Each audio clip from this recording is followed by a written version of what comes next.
I'm Darcy, and welcome to Screencasts Online.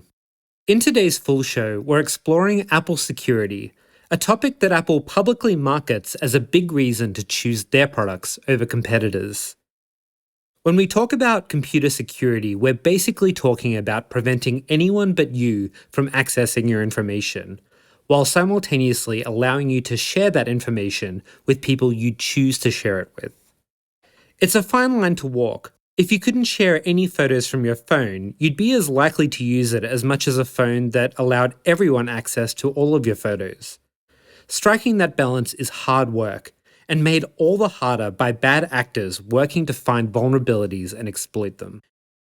Today, we'll break down many levels of security from the physical hardware, the software, user level, and network.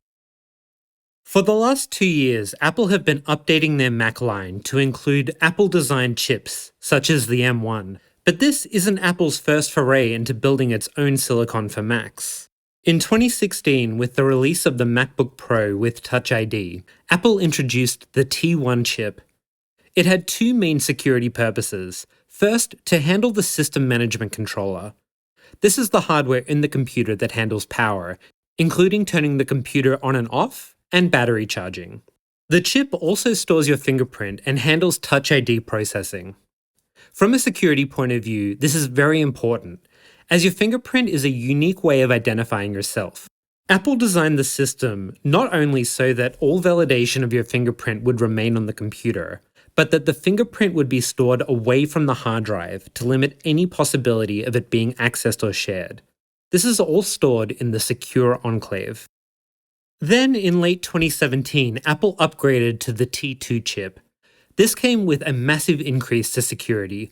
Beforehand, the Intel CPU would handle everything, but now the T2 would take control of even more security-enabled features, including the encryption and decryption of the hard drive with File Vault, holding the encrypted keys needed to access your passwords and keychain, and controllers for the microphone, camera, and ambient light sensor. This means that any access by your computer to the microphone or camera must go through the T2 hardware, which cannot be hacked remotely through your operating system. That's just a quick preview of one of this week's Apple-related tutorials from Screencasts Online. Screencasts Online is your premium source of Apple-related video tutorials.